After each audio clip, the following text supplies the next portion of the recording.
Should be alright then, right, let's go. Let's go. Hi guys and welcome back to the Mighty Blues. My name is of course Cameron and welcome back today to another live stream. I'm joined by Alfie from Everton now today and we're going to sit down and just talk about the last sort of 10 games of the Premier League season and why for me certainly it's important that Everton finish in at least the Europa League position this season. Now I've put the Europa League in the title because I think we can all concede that the Champions League may be a step too far. Is it mathematically impossible? No, and look, with the way in which this season has gone and some of the results, not just for Everton but for other teams as well, I wouldn't put it past Everton to finish in the Champions League. I wouldn't put it past that to be where we're looking at the end of the season, but I still do think it's probably a little bit too far away now, given you look at some of the other teams that are in and around those positions, and you can almost guarantee that you can guarantee Manchester City will finish in those positions. They'll win the league. Man United are probably a guarantee, and I think Chelsea are a guarantee now, so that leaves only one place, and you have got obviously them lot across the park, Leicester. Yeah, you've got West Ham who are still doing well as well. So I think whilst Champions League might be a step too far, I think Europa League needs to be the finish for Everton this season for a number of different reasons, really, and we'll go into talking about them on today's live stream. We're going to go through the last sort of 10 fixtures of the Premier League season as well and talk about where Everton need to improve and where Everton really need to be picking up points. We've got some very, very difficult fixtures coming up over the next couple of weeks or so.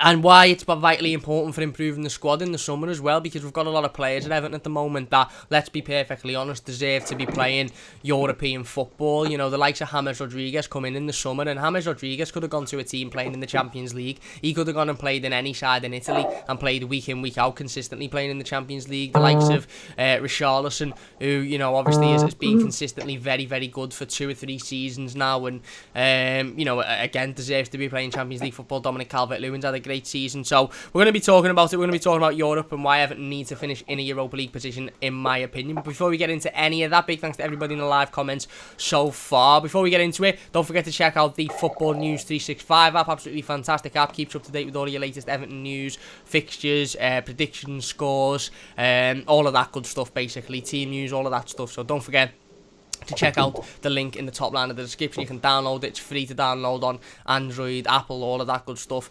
And yeah, it's run by an Evertonian as well, so you'll be helping them out and the channel as well. But anyway, how are you, mate? How's things? Before we get into the subject, how's things going for yourself at the moment?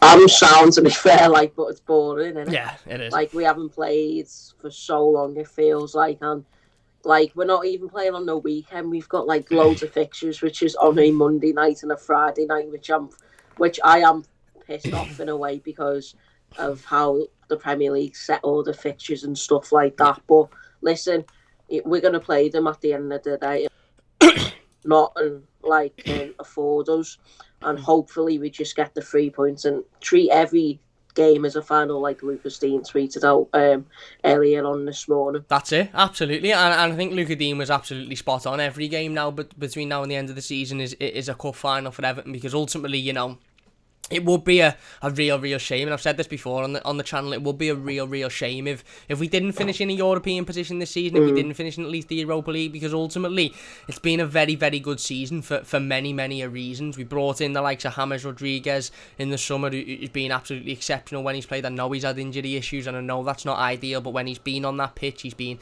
absolutely fantastic. The signings that we made in the summer as a whole, Ben Godfrey, Abdoulaye Doucouré, Alan, Robin Olsen, all have had a positive impact on the squad. Even Nels Nkunku, who we've only seen on a couple of occasions, has still come in and had a positive impact. We haven't made one signing last summer that you look at and you think, oh, he didn't really have he hasn't been a success. Everybody's been a success, and the likes of Alan and James and even Doucouré now have all had long-term injuries as well.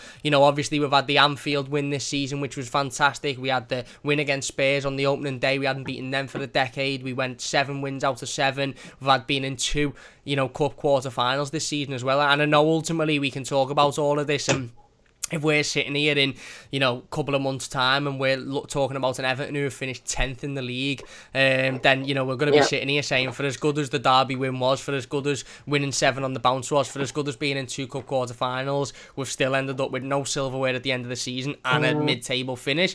That's why I think it's an absolute necessity that for this season to be a success, Everton must finish in a Europa League position at the very least. Don't get me wrong, if Everton finish 8th, 9th, then it is, by pure definition of progression, it's progression, it's a success, because we finished 12th last season and would be finishing 8th or 9th this season. It's progression, and ultimately football is about progression, and this project with Carlo Ancelotti is about progressing and becoming better year in, year out. But it would be a real shame if we couldn't finish in that Europa League position for me, because I don't think it'd be a step back for Everton. I just think we'd sort of be where we were, at the start of this season, effectively. And okay, we'd have had a much better, we'd have beaten Liverpool, and you can't take that back and all of that good stuff. But we'd still effectively be looking at next season thinking, right, well, we still only finished 10th, 9th. So we've got no European football. We didn't get, we got to 2 quarter-finals, which was great, but we were knocked out in both cup competitions. So we've still got to go into this next season,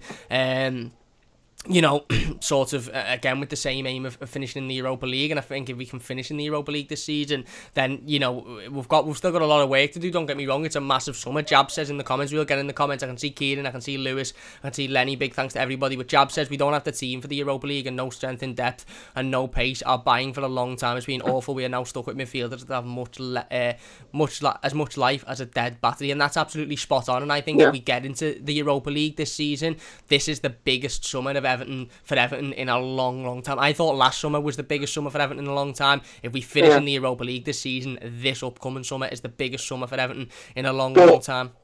Go on, mate. But literally, there's going to be loads of pressure on Carlo. Don't forget, there'll be loads of pressure for him because of his tactics, his substitutions again. But he's investing on players for this summer. Is like, it's going to be massive for him and the club, isn't it? Yeah. Like you say, at the start of the season, we hit fires. We were scoring. We scored 5 past West Brom, and we scored 4 past Brighton with a fully squad team and all them. But since we've had those injuries, Allen, Lucas Steen, all of these players you can name, Pickford, it's basically we've got deadwood players. Yeah, no, I agree, and you're right. I mean, we can talk and we can sit here all we like, and I know there's going to be, there might be fans of opposition clubs who are in the comments saying, oh, we've had it worse than you, and we've had it worse, this, that and the other. But you look at Everton's injuries this season, and for a start, we haven't had a fully fit squad for a long Fulham time. Away. Yeah, since Fulham away when we beat Fulham.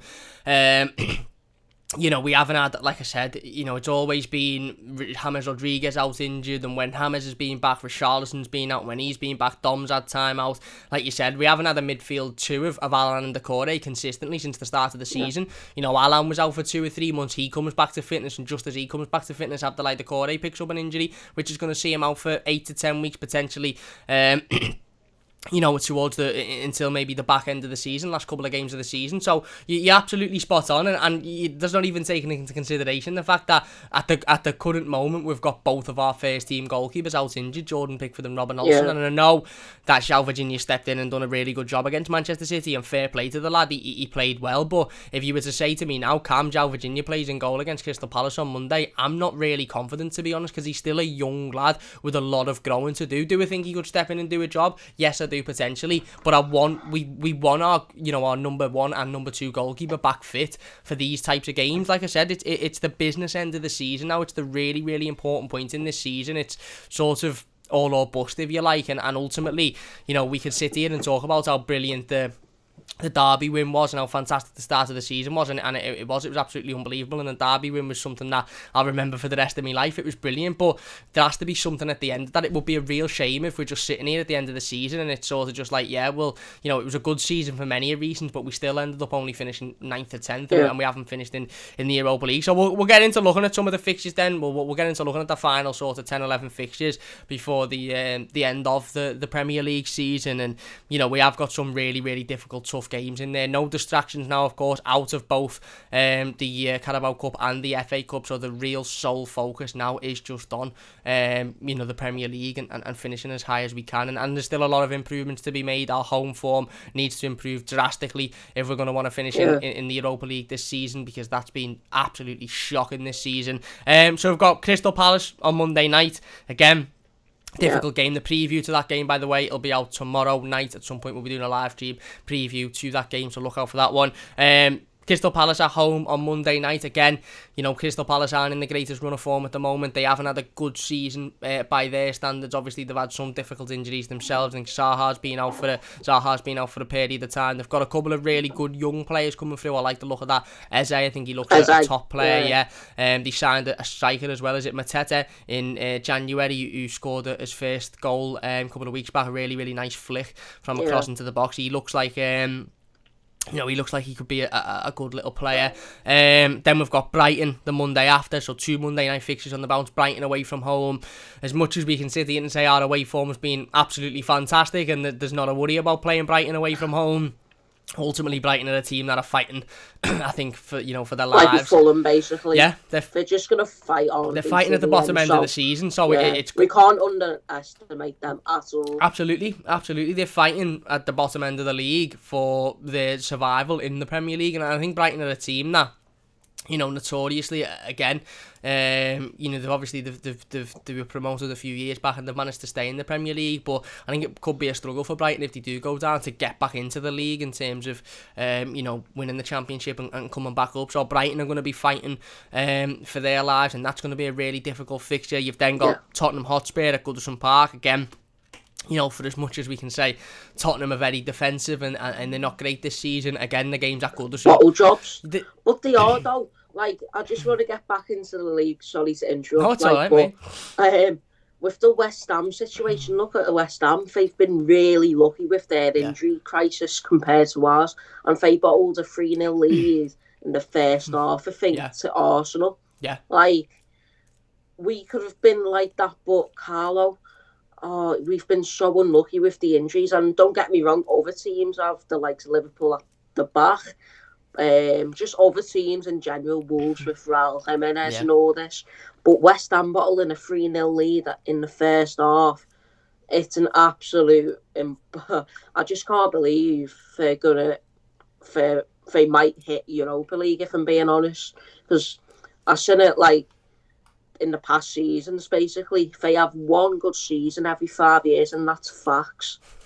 There you go. No, I agree. I think you're spot on there about other teams with injuries as well. I think certain teams have been hit with injuries in certain positions. We know, them lot across the park have had that real crisis at the back defensively, centre half. So now, obviously, you mentioned Raul Jimenez for Wolves. They've struggled up top in terms of options. I think Everton, again, I know this is biased, and there might be a Palace fan, or there might be a Newcastle fan, or a West Brom fan who says, no, we've had injuries throughout the park. But I think Everton is certainly one of the only teams in the Premier League who have had big players out for long periods of time, all over the pitch. All over the pitch. Yeah, exactly, absolutely. That's what I'm saying. Again, I don't think there's many teams in the Premier League that have had big key players out in various different positions for long periods of time. We're not talking 2 or 3 weeks. We're not talking missing a couple of games. We're talking Decore out for 8 to 10 weeks. Alan out 2 to 3 months. Dean out 2 to 3 months. James Rodriguez is okay. He's been in and out, but let's be honest, he's been struggling with injury now for a couple of months. Richarlison was missing for about a month after the Manchester United game. You've had Dominic Calvert-Lewin, who was out for a couple of weeks as well. So again, the list goes on. Yerry Mina spent 4 or 5 weeks out with an injury as well, until only just recently when he returned. Seamus Coleman's had injury issues throughout the season. So we're not just talking about an injury in one specific position where we've struggled, like centre forward or centre half. We're talking about various different players, not just various different players. We're talking about various key players in our squad being out injured for long sustained periods of time this season, and it ultimately has affected our season, and I don't want to use it as an excuse, and I'm not using it as an excuse, because there's been games that James Rodriguez has played in. I think he played in the game against Newcastle and we lost. There's been games where Dominic Calvert-Lewin and Richarlison have been fit and we've lost. There's been games where there's not been an excuse. Yes, we might have been missing Alan. Yes, we might have been missing Luca Dean, but there hasn't been an excuse for us not turning up and performing. And I also understand that other teams have had key players out for sustained periods of time as well. You mentioned Wolves. There's a fantastic example of that. But we've been very, very unlucky with injuries this season, and ultimately, you know, it's affected us. But our home form for me is more of a worry, because I look at these next few fixtures now and I look at Brighton and I think, yeah, you know, although they're fighting for their lives, Everton away from home, we should be able to turn up. And ultimately, if we want to finish in the Europa League, I don't want to be the team that Brighton say, yeah, you know, thank God Everton turned up and we managed to beat them comfortably and stay in the league. I want Brighton fans and Brighton to be going into that game next Monday, or the Monday after, against Everton, thinking we're not going to get anything out of this. This is another defeat. We're gonna lose to a much better team. That's what I want. I don't want Everton to be the team that just gives points away again, because we've already done that far too many times this season. We gifted points to Fulham. We gifted 2 wins to Newcastle. I think 30% of Newcastle's wins have come from Everton Football Club. Newcastle are dross every single week. They play Everton and they turn into bloody prime Barcelona because we allowed them to do that. Burnley a couple of weeks ago have been really poor and they turn up and they win. So for as much as Brighton, again, I'm confident. I look at Spurs and Arsenal, certainly, or certainly, Spurs and Palace. Arsenal's obviously away from home. I look at Spurs and Palace and I think, for as much as they're beatable teams and they're winnable games, at home, I reckon I could look out my window and see a group of 12 lads playing footy in the park, and I wouldn't fancy Everton at home against them, because we've been that poor away from home. And we've talked this season on a number of different occasions about the mentality of the football club and the mental block, certainly when it comes to Merseyside derbies at Anfield. Is the mental block with these players, but we turned up and we won there. And you know, at the start of the season when we had an opportunity to go top of the league, is the mental block with these players about going top of the league? But we didn't. We turned up, we beat West Brom, we went top, we stayed there for 2 or 3 weeks because we were constantly winning.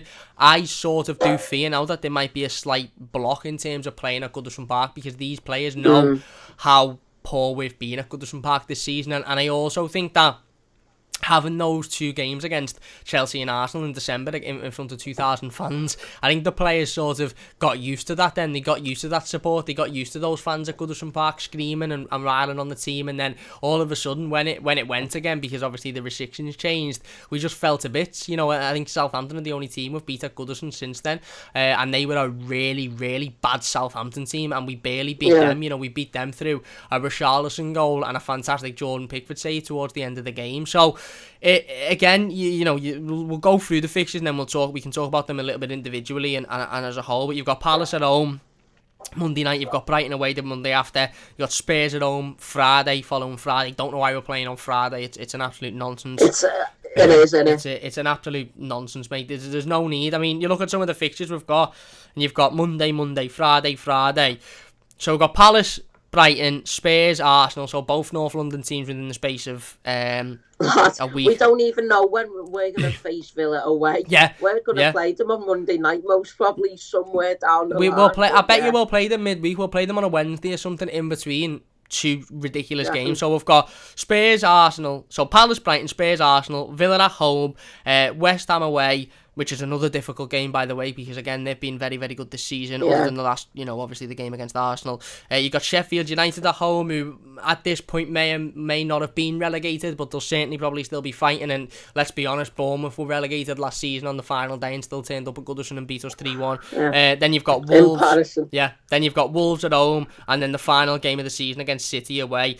Just to give you a perspective of terms of dates, you've got obviously this Monday against Palace, next Monday against Brighton. Then you've got Friday against Spurs, Friday against Arsenal, the following Saturday against Villa, and then the 8th of May you've got West Ham, the 11th of May, so 3 days later Sheffield United, the 15th of May, so 4 days later Wolves, and then the 23rd of May, so again a week or so later, you've got Man City, and as Alfie quite rightly said, you've got Villa away thrown in between there somewhere when the FA and the Premier League decide to throw that game in. So just looking at that, mate, there's some difficult games. I mean, there's definitely some winnable games, and I know every game's difficult, and we can make a case for any game being tough. But, again, you look at the home games we've got in there, Palace, Spurs, Villa, Sheffield United, Wolves. seriously, we need to be improving our home form, don't we? Because you look at Wolves, if we don't improve, are good enough to turn up and beat us. Villa are good enough to turn up and beat us. Spurs are, certainly. And then you like to think that Sheffield United and Palace wouldn't be, but if bloody Newcastle are good enough to turn up and beat us at Goodison when we're not on our game, then anybody is. Like I said, I wouldn't be confident seeing 11 random lads turning up at Goodison at the moment. So there is some difficult fixtures in there, mate, isn't there, before the end of the season? You know what, though? Just in the fixtures, we might play Villa like twice off the bounce, you know. Honestly, we could face them midweek, like you said. We could play Villa. Was it on a Sunday or something? Let me check. Yeah, no, on a Saturday. We could play them on a Tuesday before the West Ham game. So yeah, it wouldn't surprise me. It's mental. It's absolute, yeah. Well, hopefully going to the Europa League then. I really hope we get Europa League. I reckon we will be like, yes, of course, like someone said about our consistency. I think it's then our squad depth. But I think Europa League would be so important for Everton because where we were at the start. Yeah. I think at the start we were so consistent with we were basically like West Ham in a way because we wasn't getting much injuries. And then when it was like December or November, it started to hit back at us. And then we started different tactics. Carlo, and then it messed up the whole team. Ever since then, we got beat by Fulham at home. We got beat. You can even name them all. Leeds, Newcastle, 6 points. Home and away, we got beat by these silly jugman teams, if I'm being honest, who are mid-table. Oh, mate. Do you reckon we'll get Europa League, or do you reckon, like, leave it in the chat, by the way, is Europa League still on? Yeah, I think... Listen, I do think it's difficult, to be honest. I really, really do, because this season is so unpredictable. I mean, I was on Kieran's channel a couple of days ago, last weekend, and he asked me where do I think Everton will finish and where's the predicted sort of end for Everton, and I don't know. The honest answer is I don't know, because ultimately this is such a crazy season, and if you were to say to me now, right, Cam, looking at those final games of the season, Everton lose to Brighton, Villa and Sheffield United, but you beat Wolves away, City away, Arsenal away and Spurs at home. I wouldn't be particularly surprised by it, to be honest with you, because this season has been so up the wall. You know, like I said, it's ridiculously difficult to predict any game at the moment. It's certainly ridiculously difficult to predict Everton because because we make it unpredictable for ourselves. But I'd have liked to have hoped that this international break, and as much as I don't like the international break, and I think it's pointless, and I certainly think a break, before the end of the season is ridiculous. I do think that this international break should have been used for a good period to just take a step back, certainly for Carlo Ancelotti and the squad. Take a step back and just think, right, this is the last push of the season now. This is where you need to get your afterburners on. And obviously I know a lot of players have gone away with their international countries. You've had Alex Iwobi's gone away with Nigeria. Been a little bit of confusion about him and positive and negative COVID test. I think the last I heard was it was negative, and he played yesterday, I think. Luca Dean went away with France. He played, I think, in a couple of their games. You've had Dominic Calvert-Lewin, who's played and scored a couple for England. Ben Godfrey and Tom Davis had played a couple of games for England under 21s. Late fitness test, by the way. Yeah, both failed late fitness test yesterday. I reckon Phil will be back. Yeah, I think. Look, I think. It's I don't want to say it's worrying. It's obviously not ideal that two of your most important players this season, certainly Ben Godfrey, is failing a late fitness test, less than a week before we play our next Premier League game. But I suppose it's not an injury. I suppose it's not like they've come out and said both of them had picked up injuries in training and that's why they weren't available. Obviously they were injury free. It's just the fact that they hadn't passed their fitness test, which again I'm not really sure how and why they haven't passed the fitness test. It does ring a couple of bells for me, but anyway, they were away with internationals, and then you had a couple of other players in and there that went away as well. But the majority of this first team squad, Seamus Coleman, the majority of this first team squad, Michael Keane didn't go away with England. Jordan Pickford, of course, didn't go away because he's been nursing an injury. None of the South American lads went away because of those games being cancelled. So you've had James Rodriguez, Richarlison, Yerry Mina, Alan all stay in Liverpool throughout this international break, get a couple of weeks off. Gylfi Sigurdsson didn't go away because his wife's expecting their first child, I believe, within the next week or so. So Gylfi Sigurdsson stayed, again another key member of the squad. I don't think Andre Gomez went away. Obviously Alex Iwobi, Tom Davies went away. So, again, as much as, the likes of Dominic Calvert-Lewin went away and he's played a couple of games, the majority of this squad now is fresh. Alan hasn't gone away. The couple of weeks rest will do him the world of good, because I do think he was looking like he was starting to struggle over the last game or so. I think it sort of seemed with Alan that he'd been thrown in at the deep end and that he was sort of struggling to retain that match fitness, if you like. He still looked like he was a very, very good player and he was still getting involved, but he did, for me anyway, he looked off the pace. He looked a couple of yards off the pace, so having that 2 weeks off will have done him the world of good. Same with Richarlison, same with James Rodriguez, of course, in his rehabilitation. Same with Jordan Pickford. I know Robin Olsen went away with Sweden, but I don't think he played yesterday. I think he was on the bench because obviously he's been nursing that injury.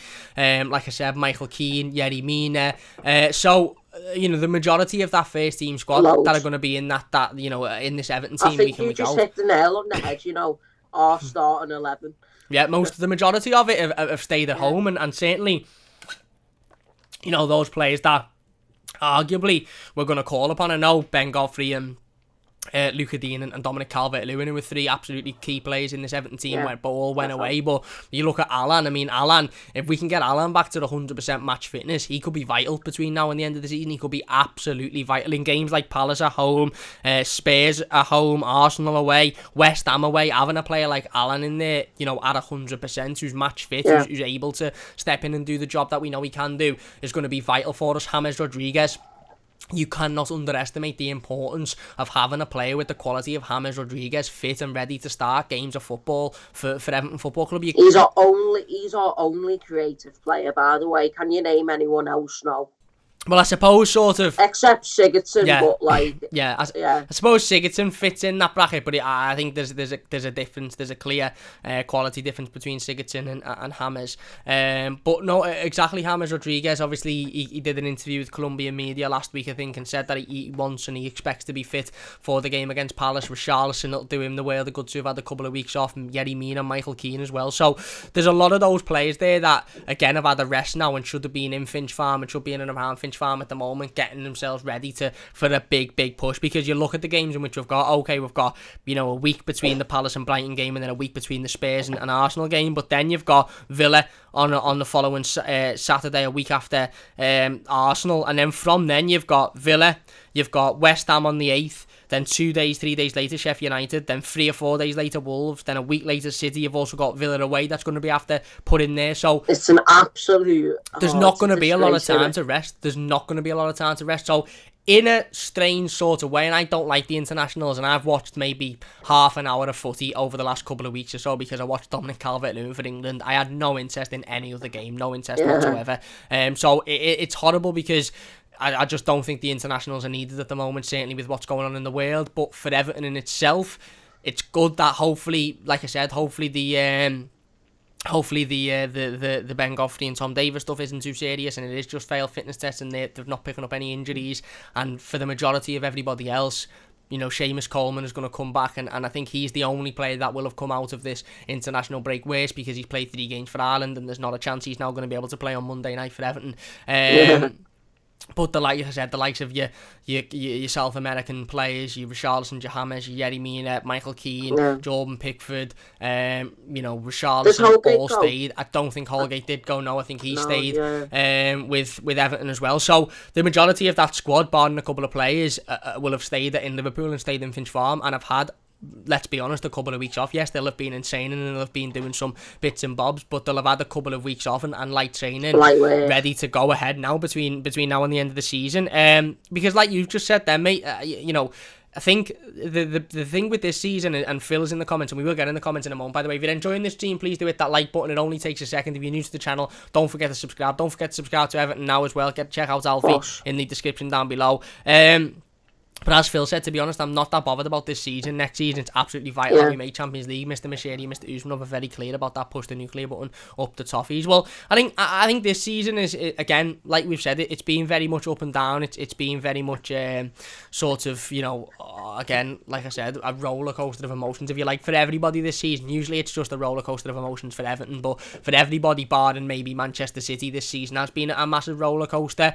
And I think expectation from the start of the season to where we are now has changed massively within Evertonians because at the start of the season, I remember when Pierre-Emile Højbjerg turned around and said, I don't want to come to Everton, I want to go to Tottenham. I was in football training, and I remember reading Pierre-Emile Højbjerg say, I want to go and play for Tottenham, I don't want to play for Everton. And I was sitting there thinking, we've got a week and a half, 2 weeks to go before the end of the transfer window. We're not signing anybody. We aren't going to sign anybody, and we're probably going to finish again 12th, 13th this season. So my expectation at that point was, this is going to be another really, really difficult season here because Carlo Ancelotti is going to have to work with the same players as that he'd worked with at the back end of last season, and they didn't work very well. That last 9 games of the season when we come back from lockdown was atrocious. Absolutely atrocious.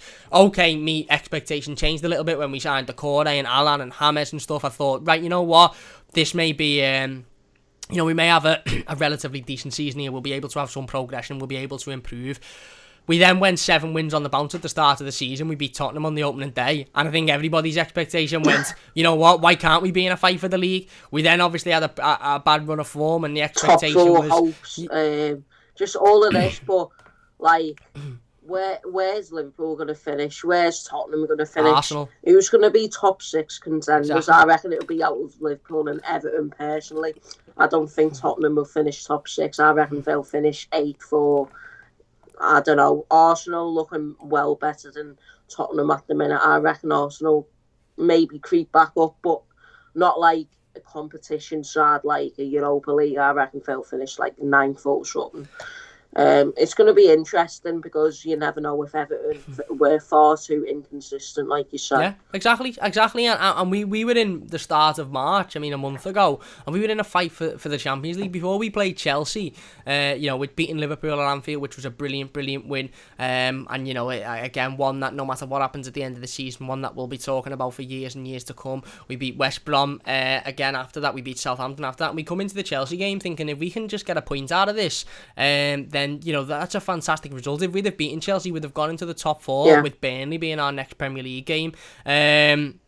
With a game in hand, against Villa still. So if we'd have even gotten anything from that Chelsea game and then beaten Burnley, which was the expectation, we'd be in a very good position now, and we'd probably still be having that conversation about challenging for the Champions League. The fact that we lost to Chelsea was a disappointment, and okay, you hold your hands up and you say, again, it's disappointing, but you'd also sit back and go, they're a very solid team, they've got a lot of good players, they spent £300 million in the summer or whatever it was. But then the Burnley result, there's no excuse for it. It was again another Fulham situation, another Newcastle situation, another Leeds situation. We've seen it far too many times this season, and obviously the City being knocked out the cup was just sort of the dagger to the heart, wasn't it? And ultimately, again, that's where the expectation has changed, because within the space of a week, and it is very literally a week, we've gone as a fan base from going, there's a real fight for Champions League here, we could potentially finish in the Champions League, to are we even going to finish in the Europa League? And that's how mad this season has been, that you can go from 1 week it being 1 week it being, yes, we can finish in the Champions League. If we get something out of the Chelsea game, then we're really in the fight. To the next week, not only have you lost to Chelsea, which was disappointing, but you've lost to Burnley, who have been awful this season, and you've lost to City and been knocked out the cup. So we're now staring at, well, the Europa League is a minimum now, because otherwise it will be a real shame. And don't get me wrong, I'm not going to sit here and say if we don't finish in the Europa League, then toys are out the pram and Carlo Ancelotti needs to leave and this, that and the other, because I don't believe like that. If we finish higher than 12th, then we've progressed, and as Phil said, it's then on to next season now to continue and to go and have another good season in the Premier League and add a little bit more consistency and add that home form, a decent home form as well as good away form. But ultimately, when you're talking about recruitment as well, Alfie, and you're looking about recruitment and bringing in players in the summer, European football is a must, because we're being linked with the likes of Koulibaly, and I know we've spoken about Koulibaly last week, and I'm sure you have on a number of occasions as well, and various different players. I don't think Kalidou Koulibaly will sign for Everton anyway, but Kalidou Koulibaly definitely isn't signing for Everton if we're not in a European competition. I get James Rodriguez signed when we were in Europe, I get that. Alan signed when we were in Europe, but again, you have to look at sort of how many sort of doors that finishing in the European competition opens. I understand that Everton aren't in a position at the moment to be able to compete. If you were to say to me, right, Cam, Everton finished 7th this season, you go into the Europa League next season, but you don't make any signings, I wouldn't be happy with that, because this squad isn't good enough to compete in the Europe and the Premier League, as well as the FA Cup and the Carabao Cup. But I think, honestly, if we finish in that Europa League, that opens so many doors open for players. That look, if you're a player wanting to leave your current football club and you want to play in the Premier League, you're looking at Everton and thinking, that's an Everton team who are playing in Europe. Okay, it's not the Champions League, but they're playing in Europe, and they've got Carlo Ancelotti, who is Mr. Europe, and we're going on the up. We're getting a new stadium, we're getting everything.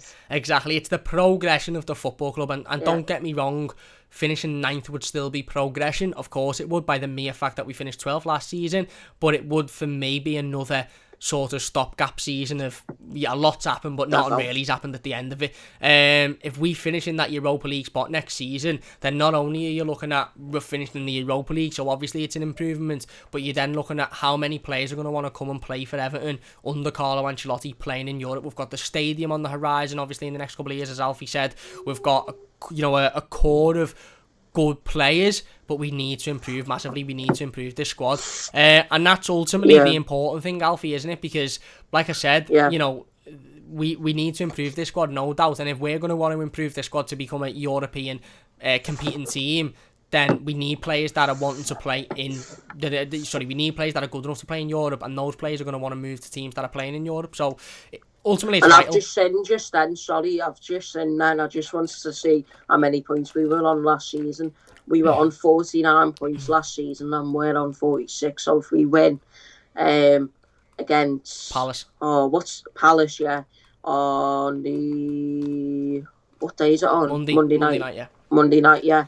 So if we beat Palace on the Monday night, we'll be on the same level points as we were last season. There you go. And that in its mere self is progression. And that's what I'm saying. I'm not sitting here saying Everton haven't progressed this season, but I'm saying, just for me as an Evertonian, as an Everton fan, do you feel the same, Alfie? If we finish 9th this season, for as much as we can say we've progressed and we have more points than last season, we'll still all be disappointed, won't we? Because ultimately, look at Arsenal, though. They were like 15th at the start of the season, and we were unbeaten in 7 games. Then we've literally met. Yeah, it's like it's hard to say, but it's true, isn't it? It is, and ultimately, I suppose our expectations at the start of the season we're never going to be. We could finish in the Champions League. They were never going to be. We'll beat Liverpool at Anfield. There's been a lot of shocks this season, in good ways and bad ways. The Derby win for me was a shock.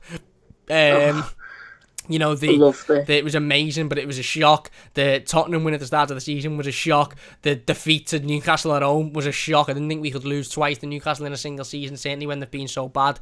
But again, consistency is key. And I want to talk about Carlo Ancelotti and fans at Goodison Park, because I do think, and I think this is the case for everybody, not just Everton, I do think not having fans at Goodison Park has a massive effect on our home form this season. And how do you reckon, though, how our away form would be?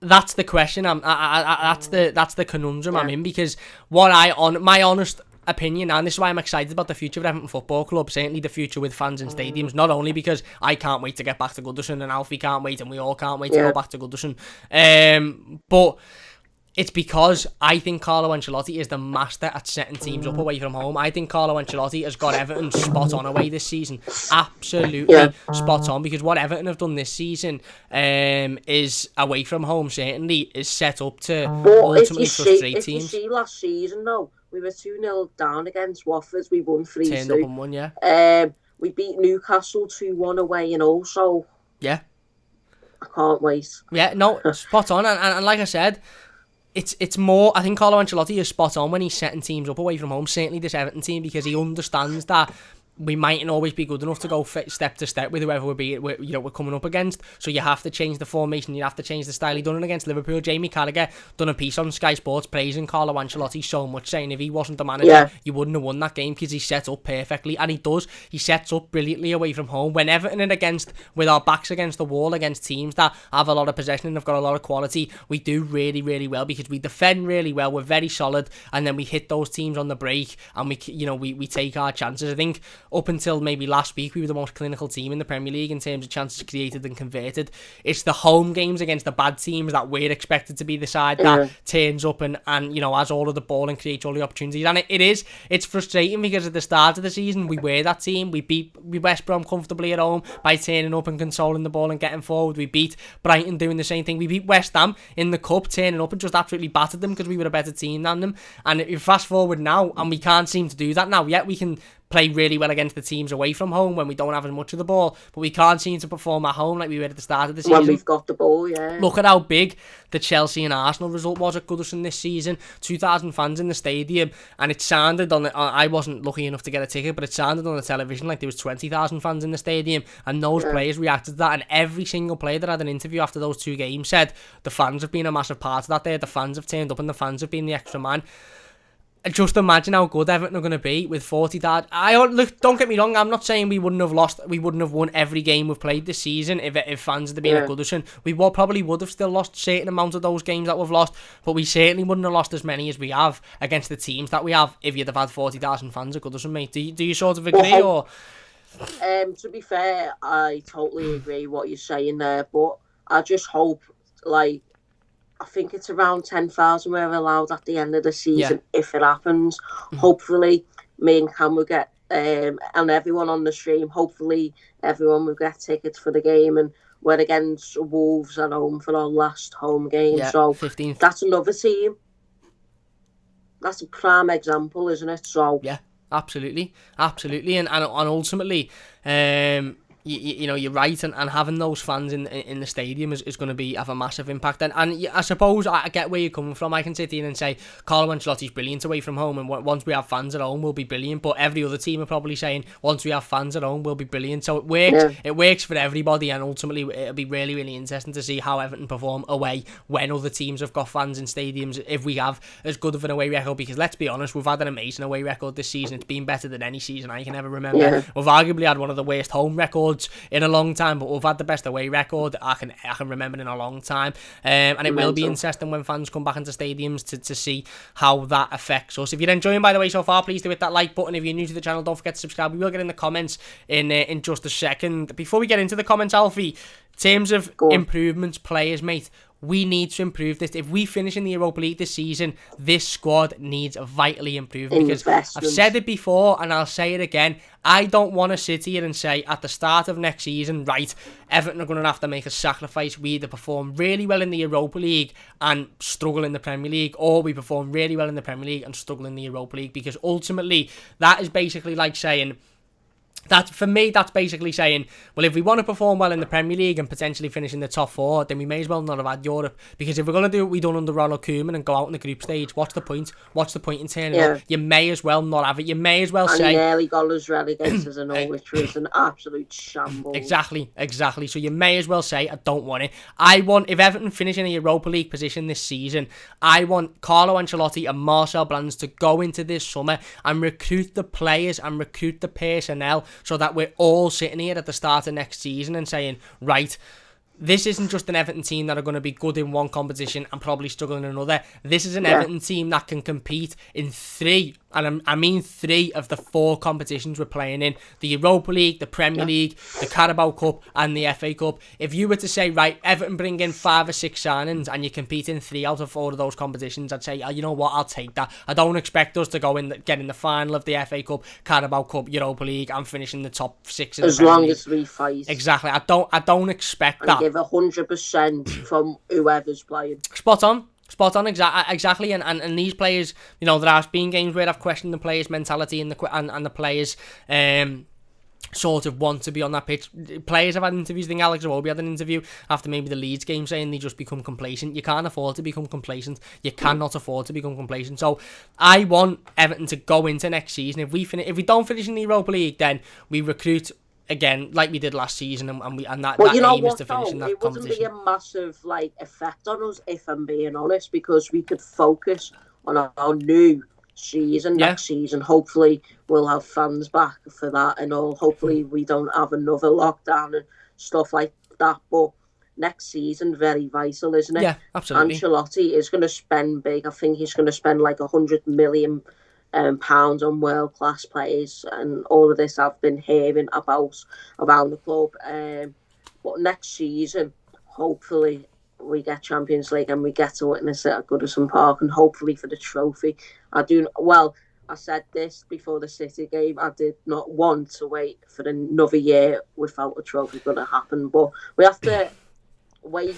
We need to be patient, and hopefully we can drive and push 100% and try. Absolutely, and ultimately the end of this season and next season is going to go one or two ways. We're either going to finish in the Europa League and then go into next season as a team in Europe, or we're not, and we're going to go into next season with the aim of finishing in the Europa League. Yeah, it wouldn't be the end of the world if we didn't finish in the European competition this season, and I wouldn't be Ancelotti out, of course I wouldn't, but that would mean that next season is an absolute must to finish in at least the Europa League and have a real fight for Champions League. So either way, Alf, this is a massive summer, isn't it? Because you've either got a massive summer because you're playing in Europe next season and you want to compete in 3 or 4 competitions in the league, or you certainly want to compete in the league and the Europa League. You push the FA Cup and the Carabao Cup to the side for a minute. You certainly want to be able to perform in the league and the Europa League. You don't want to have to sacrifice one of those competitions. Or it's a massive summer because we haven't finished in the Europa League and we need to finish in the Europa League or the Champions League next season. So I just think, again, another sort of why, for me personally, it's a necessity that we finish in the Europa League or that we finish in Europe this season, is because the quality of player that will be attracted to Everton goes from this level here to that level there, because we're then attracting players. Look at some of the players in the Europa League. There's some absolutely unbelievable players in the Europa League that won't want to drop down. I know we've got Carlo Ancelotti, and I know he's got a fantastic pull, and I know, you could say, well, James Rodriguez dropped down from Champions League, Alan dropped down from Champions League, I get that. Look at the likes of Man United, though. Look at the players they've got. They dropped down from Champions League, so... Yeah, I understand. I'm not saying if we don't finish in Europe, we won't sign anyone half decent. I'm not saying that. I wouldn't be surprised if we didn't finish in Europe and we still signed a couple of really good players like we did last summer. But what I'm saying is, it goes from signing a couple of really good players to having the door open to a lot more players, because we're playing in Europe. Playing in Europe is key. Carlo Ancelotti said it himself. Carlo Ancelotti was asked when we were still in the Carabao Cup, I believe, what is, Everton fans want a trophy. They haven't had a trophy for 30 odd years. Is this sort of your key aim? And he said, whilst it's an aim to bring a trophy, and while we want to win a trophy, for me as a manager, finishing in a European competition is more important for the longevity of the club, for the club and itself and the fans. Yes, a trophy is important, but finishing in the Champions League or the Europa League is more important for the long-term project. And Carlo has spoke in almost every press conference he's had this season about how important it is to finish in Europe this season. And I think he's saying that not only because that's the expectation and the project is to compete in Europe, but I also think he's saying that because he knows deep down, if we finish in Europe, I've got a whole load of players who'll want to come and play for me in the Premier League, for Everton playing in Europe. So I just think, again, I think it's vital in that sense as well, mate, is that it opens a lot more doors, doesn't it? Yeah. And ultimately, I think Max Allen's has confirmed, if I'm being honest. He's seen all the pictures, and then Fabrizio saying keep an eye out on Max Allen's, mate. If we get Max Allen's over the line pretty early, hopefully Carlo will have time to do his research, what the type of players. I reckon Rafinha would be a class player to have. Mate. But I don't think he'll be coming. I think I might be getting my hopes up, like Kieran says here. He wants to bring in CR7, apparently. Imagine it. But he wants to reunite with Carlo, and apparently his price tag is like around 25 million. But imagine we get Rafinha, mate. I think he'll work really well. It's mad, isn't it? I love Rafinha. I think he's a great player. I think he's an absolutely great player. And again, I think if we're playing in the Europa League, then he's got that reason to say to Leeds, well, Everton are playing in Europe here, and I want to go and play in Europe. And he's the type of player that should be playing in Europe as well. He's good enough. But you look at the current players that Everton have got, and I know, none of us want to think about Richarlison leaving, and I know Luca Dean's only just signed a new contract, and I'm not by any stretch of the imagination trying to suggest that Luca Dean would leave, but Luca Dean should be playing in Europe. He's the best left back in the country, arguably one of the best left backs in the world. As much as he signed a new contract and as loyal as he is to Everton, and as much as I think he loves this football club, Luca Dean owes nothing to Everton. Nothing to Everton Football Club. He is a player who should comfortably be playing Champions League football, never mind Europa League football. Richarlison is one of the best young Brazilian strikers, forwards in the world. He is good enough and should be playing in European football at the moment. So we need to be able to match those ambitions of the players that we've currently got before we even think about bringing in any new players. And you mentioned there Cristiano Ronaldo there. It's funny because, you know, I put the rumour on Twitter. I put the picture on Twitter the other day just for a little bit of a laugh of Ronaldo saying he wants to work under Ancelotti again. It was a few years ago, like not like he said it yesterday. It was a few years ago, but everyone was debating whether or not they'd have him, and I was like, "You're joking, aren't you? Yes, he's 35 years old. Yes, he probably still cost a lot of money. And he's still banging in goals, but isn't he? Yes, he might be in Juventus, but he's scoring in the Champions League. Honestly, Cristiano Ronaldo would pay for himself.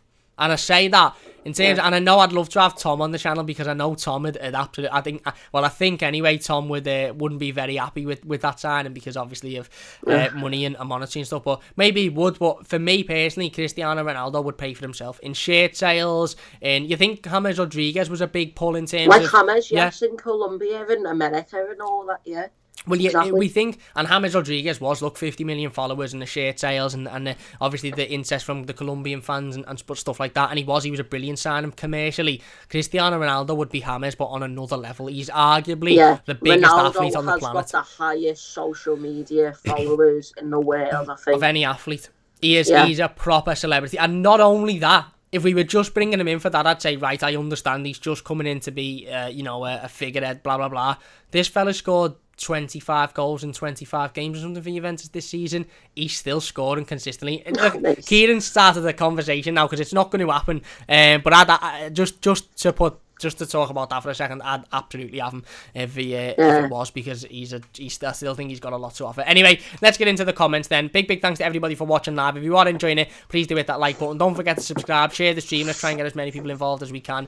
Warzone says, hi lads, hi mate. Kieran says, yes lads, yes Kieran. Lenny says, how's it going? All good mate. Everton Blue says, hello lads. Do you think Koulibaly will join Everton? I don't personally, only because I don't think Everton will pursue that.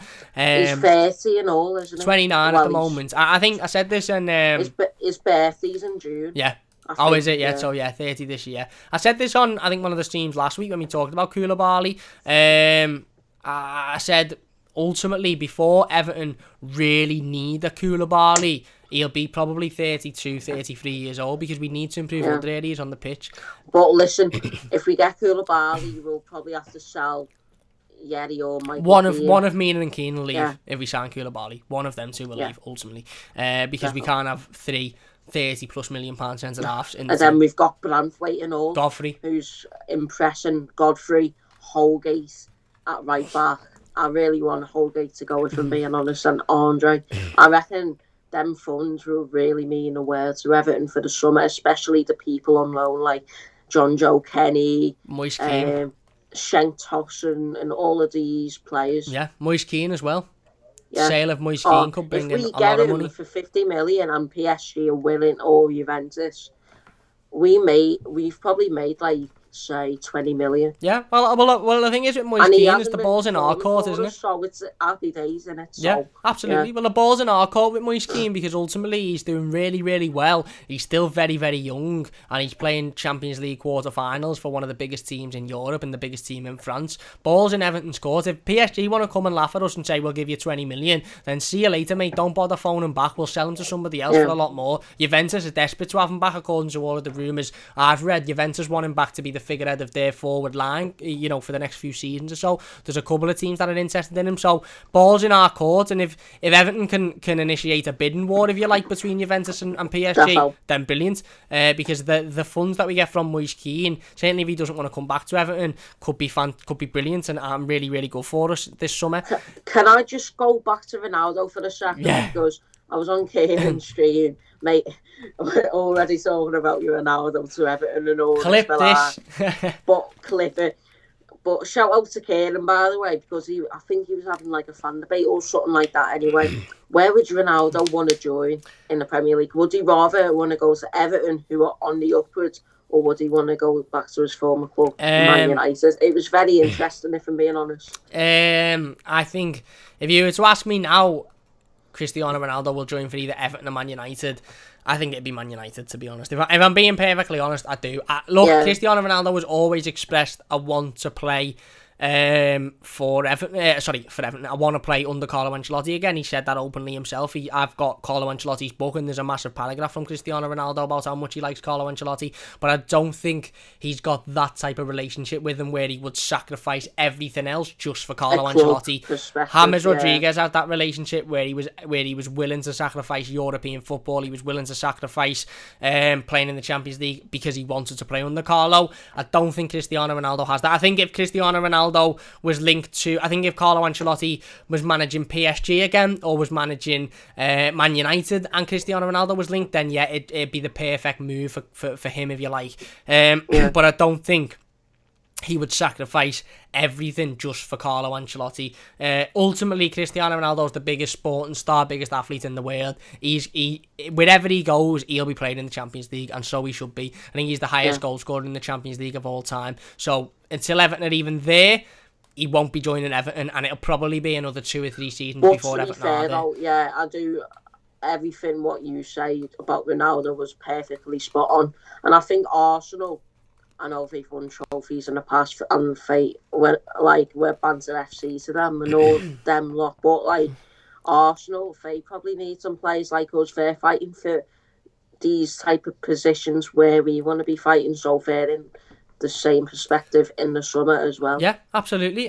Well, I think. Listen, as good as, and again, I think James and Alan and Decore have been brilliant this season, I do, and I think they've been fantastic signings, but I want to see a lot more Godfreys in the team, young, up-and-coming players with nothing to lose, with no very fear. Unexpected and all. Exactly, unexpected, fantastic quality, big future ahead of them, just wanting to impress, just wanting to get their head down. Yeah, mate, exactly. I just want him to be a future captain when we play at Bramley-Moore. We'll put it this way, if we could have a Ben Godfrey in every area of the pitch, and I imagine a team of Ben Godfreys, it'd be unbelievable, but if we could have a Ben Godfrey at centre-back, which we've got, obviously, a Ben Godfrey at right-back, which might be a Max Aarons, a Ben Godfrey in centre midfield, i.e. a young centre midfield, they're really good on the ball, box-to-box, carries the ball forward, etc. Hey, do you reckon, would you take James Ward-Prowse, or do you reckon... I like James Ward-Prowse, but I think he'd cost too much money for what he'd bring. I think Southampton would price it out of him because of how good he's been for them. He's like a Gylfi Sigurdsson in a way. Yeah, he'd cost upwards of 40 million for me because I think they'd price him out because of how important he's been to them and because ultimately of how important he is to them. So I wouldn't take him for... I think he's a good player. I think he'd improve Everton.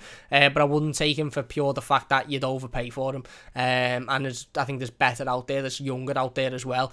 But like I said, if you could have a team of Ben Godfreys and then add your little cherry on top of your James Rodriguez with that extra bit of quality and your Alan with that experience and your Decore with that energy, then I think that would be the perfect combination. But that's the task for Carlo Ancelotti and Marcel Brands this summer. Lewis says, hello, Cam and Alfie. Hi, Lewis. Keane says, can't believe you play on 2 Mondays and then 2 Fridays. I know, mate. It's an absolute shambles, isn't it, Kieran? It's a joke. Hey, Kieran, you should do a rant about that, like, in your future videos. Be boss. Do a rant. I'll be watching that. Definitely do a rant. Hannah says, hi, Cam and Alfie, and early happy Easter to all fans in here. Boss. Nice one, Hannah. Lenny says, we need squad depth if we're going to be competing in Europe next season. Can't go into next season with the squad we have now. Need to just get rid of Deadwood too, like Alfie said. He also Pickford out till May apparently. I hope not. Lou said, do you lads think Olsen will sign permanently? Personally, I don't think so. No, I don't. Apparently there was links about Olsen like changing his mind or something, but apparently he wants to stay. Yeah, well, I think the Echo put something out last week saying he still wants to stay. He's still happy to stay.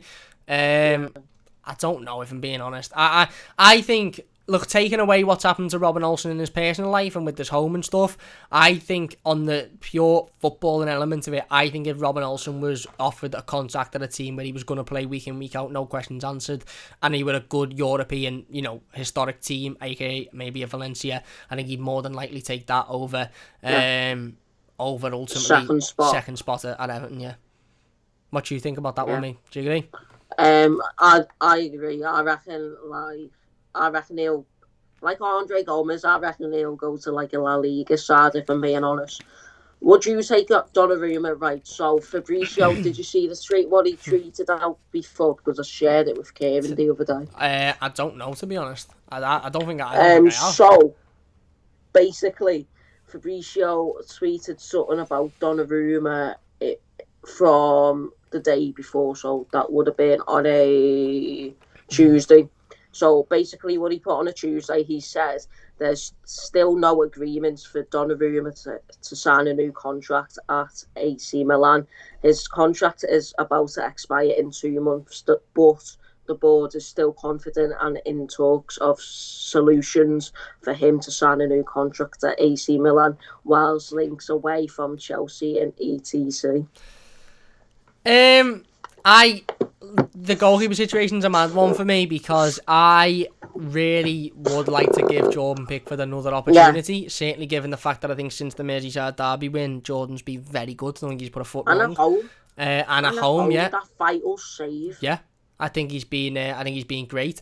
I also think there's other areas in the pitch we need to address before goalkeeper. Yeah. Even if you want Jordan Pickford to leave. Yes, we might need another second goalkeeper if Olsen does leave, but I think Donnarumma will be coming in as a number one, and Pickford wouldn't want to be a number two either. So if Donnarumma come in, Pickford would go. So that would mean we'd still need the replacement for Olsen anyway. So I don't think the Olsen situation would have any sort of impact or any sort of decision in the Donnarumma stuff. I think Carlo is happy with Jordan Pickford, to be honest, and I think he's happy that Jordan can improve and can be the goalkeeper. Again, I know there's a lot of Evertonians that still aren't completely convinced by Jordan Pickford, and I get that, but I just think there's other areas on the pitch, right back, centre midfield, probably right wing, probably another centre forward that we need before we look at a goalkeeper. What do you sort of think on that, mate?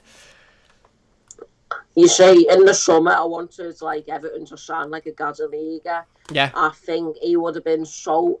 I really rated him before he moved away or somewhere like that, because he has a great Champions League night also, and I really rated him, and I thought he could make Jordan Pickford push like Olsen did, and it really helped Pickford. But I reckon Gazzaniga would stay at Everton for a couple of more years. I just think he was the perfect number two for Everton. But obviously Olsen, he's on loan, and I think he will probably go. So I wish we would have got Gazzaniga, but at the end of the day, there's still another summer transfer window, and obviously a hard January transfer window coming up. Yeah, absolutely. Next year. Absolutely, mate. I agree. Absolutely, completely. I think you're spot on there. I think you're absolutely spot on. Hannah says, Ben Godfrey and Tom Davis failed fitness test. Yes, they did. Keen says there's no Palace fans. Don't worry about it. You're getting rinsed on TikTok after that, Kieran, mate. Louis says, yes, Cam. Philip says, hi all, up the Toffees. Hannah says, all teams bar Man City have been naff at home. It's more to do with no fans. Think we are playing Fridays as other clubs are playing in Europe, so can't play Fridays. Okay. It just says, I can see Villa versus Everton going into that final midweek. It wouldn't surprise me, Hannah. It wouldn't. Kadir says, hi bro, news Ozan to fan transfer. Hi mate, hope you're well. Thomas says, do you think we'll get Koulibaly? I don't.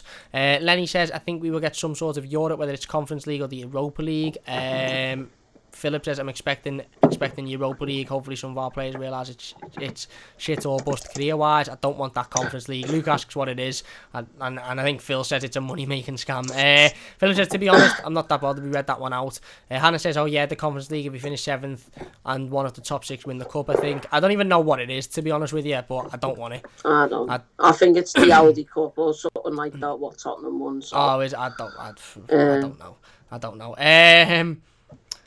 It's Luke says at least we get Europe. We don't want to be thinking about that. It's irrelevant to our future plans at Everton Football Club. Yeah, it is. I agree. Hannah says, I disagree about the internationals. I want England to qualify for the World Cup and do well in the Euros. Fair enough. Opinion's an opinion. Philip says, tell you what, Cam, I wish I could turn the clock back. You young Evertonians are going to be part of the greatest Everton team ever. I hope so, mate. I hope so. Luke says, yeah, same, Hannah, but I just don't want our players to have big involvement in it. Philip says, bang on, Cam. Kieran talking about Cristiano Ronaldo there. Luke says good backup for Iwobi, I guess. Philip says realistically we've only ever had one world class manager before Carlo Ancelotti take about Harry Catterick. I think Howard Kendall was world class as well. I've never seen Harry Catterick or Howard Kendall, to be fair. Luke says there's less than 10 games left and we've not played Villa. There you go. Keane says twice. Yeah, I've got to play them twice, yeah. Keane says 4K fans for the semi-final of the FA Cup. Phillips says hit the like. Luke says I have. Cheers. What a surprise. Hannah shared it. Nigel says what's your take on Thierry Small not signing a new contract? Well, obviously there was a rumour today from, I think it was the Express, Ryan Taylor, saying that Thierry Small's stalling on a new contract because he wants first team opportunities and he's not currently getting them at Everton, obviously with Luka Dean and Naz Nkunku.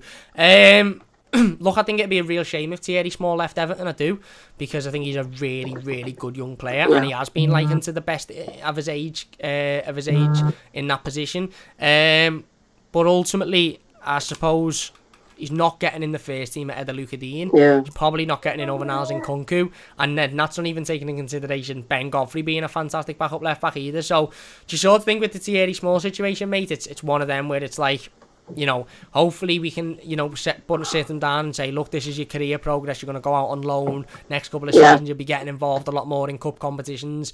And if he sort of says, no, I don't want that, I want first team football now, we might have to just sort of shake his hand and say, well, we're sorry. Yeah. That how you sort of agree with that? Yeah, to be fair, I reckon he's a really good player for the under-21s personally. And Nels and Nkunku and all, I think he's really good and all, but three people in one position's too much like Southgate, what he's been doing with the right backs. Oh my God. So if we get like a fair price for Thierry Small, like, I don't know how much he'll want to go for and stuff like that, but will we be sending Nels and Nkunku on loan? Because obviously Carlo hasn't really tested him out in the league especially, so would that open a gap for Thierry Small to try and push on and train with the first team? I don't know, but I think with Thierry Small, look, he's 16 years old. He needs probably 2, maybe 3 loan deals before he even thinks about playing first team football for Everton. I think Naz Nkunku probably needs a loan deal as well. And I think Thierry Small, you know, and again, look, this might be a nonsense rumour, and Thierry Small might be sitting there thinking, I want to sign again for Everton, I've got no issues. Obviously, Everton's youngest ever player in a competitive competition. Who? Yeah, I know, imagine it, bloody hell. And it would be a shame for Thierry Small to leave, but ultimately, if Thierry Small really, really wants first team football and he's adamant that he wants that now, Everton, we're not gonna say, okay, we've got the best left back in European football, or we'll just bench him for a 16-year-old lad because he wants first team football. Thierry Small could go on and be the best left back in the world, the best left back of all time, and I suppose that's the decision Everton have to make, with obviously saying to him, look, you're 16, the career progression for you is maybe a couple of loans and then getting involved in the first team. Not yet, and if he isn't happy with that, then he'll have to leave ultimately, and he'll have to go and pursue a club where he is going to get those first team opportunities. But there's not many clubs in the Premier League, even the lower the clubs at the lower end of the league. There's not many clubs in the Premier League, if any, in fact, that would give Thierry Small first team opportunities week in, week out. He's a 16-year-old lad who's had 50 minutes of professional football, and that was in a Carabao Cup game towards the end of it against Chef Wed.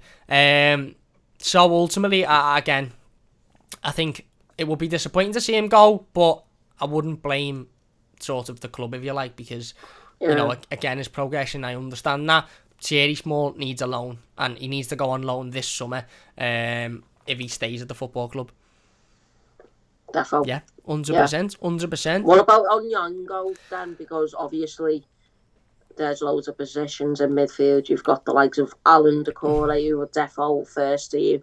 Got Tom Davis, Andre Gomez, and then Onyango. Gabaman. All of these players. Gabaman and all. I forgot about him because where's he been for the last 2 years? Well, yeah, that's it, yeah. Well, when's he back, to be fair? When can he play his, first? Well, he was in training last week, individual training. Well, he was in individual training 2 weeks ago, and then he was in training with the team last week. So I think it won't be very long. I think, looking at the fixtures in front of me now, Palace, Brighton, Spurs, Arsenal. I think by that Arsenal game, you may see John-Philip Gabaman on the bench. I think you might see him Sheffield United. getting involved a little bit. He might It spend would a do couple of him games good, on to the be bench. fair, though. It would, and I think John Philip Gbamin could save Everton a lot of money, because ultimately another type of player Everton need in the summer is a Abdoulaye Doucouré-esque player to back up Abdoulaye Doucouré for when he gets injured. So if John Philip Gbamin can be sort of a player who can play in that Doucouré and Alan role, then he'll save Everton an awful lot of money in the summer. He was all Idrissa Gana gave replacement at the end of the day. So Exactly, yeah. And Carlo Ancelotti openly admitted that in a press conference, by the way. He was asked about midfield and he said, well, look, we may need a midfielder in the summer, but if Jean-Philippe Gbamin can come in and do a job, then we might need a midfielder in the summer, so we'll have to wait and see. In terms of Onyango, mate, just to answer your question, I'd like to see Tyler Onyango to be a member of the first team, to be honest. Yeah. First team squad, at least getting involved, but it probably will be a loan. Maybe I'd like to see Tyler Onyango go on loan to a Premier League team, to be honest, and play consecutively there and see how he does.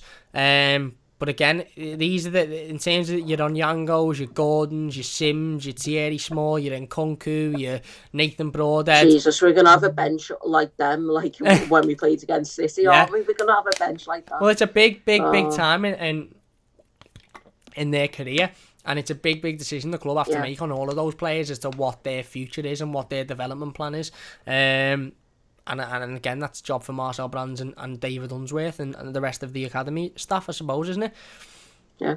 Here you go. Stephen says, I wouldn't be surprised if Carlo signed a few Italian boys. And Nigel says, I don't think we should rush JPG, Jean-Philippe Gbamin, back. He's had 2 really bad injuries in 18 months. Of course, mate, of course. I don't think we should rush him back as well. If you were to say to me, Jean-Philippe Gbamin can come back at 60% for the Sheffield United game, or he doesn't play a game this season and he comes back at 100% to start the next season, I'll take the latter. 100%. I'll take the latter, because we really don't need to risk him. Anyway, definitely. We'll finish it up there then, Alfie. Big thanks for joining us, mate. Really appreciate it. On everyone, don't forget to subscribe. Hopefully we'll get to 400 by the end of, I don't know, we haven't even set a goal, but hopefully we'll go on the up like Everton, like we are, and hopefully we can get the fans back ASAP. Definitely. What are you on now? I'm on 360. 360. Go and subscribe to Alfie. Everton now started in January, so it's been quite decent. Smashed it. 3 months and 350 subscribers. Absolutely smashed it.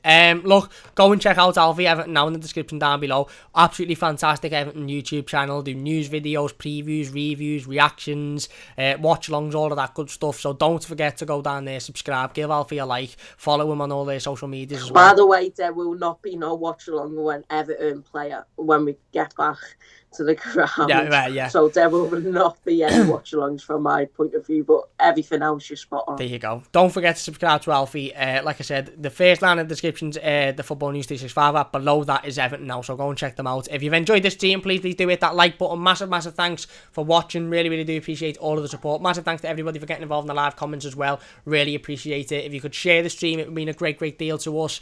If you're watching as a YouTube video, leave your thoughts in the comment section and we'll get involved with as many of them as we possibly can as well. Anything to finish up on then before we go, Alfie? Are we finishing in the Europa League or what, mate? Are we going to be playing European football next season? I reckon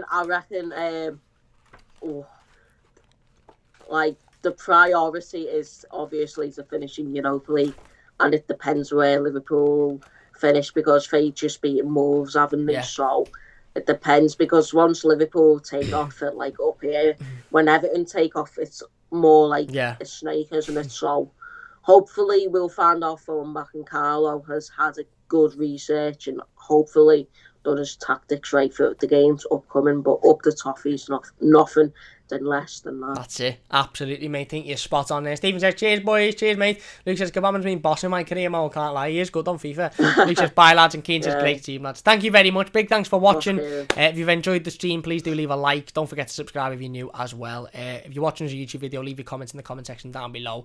Cheers for watching, and we'll see you soon on the Mighty Blues. In a bit. Boss. Brilliant. Thank you very much. Also,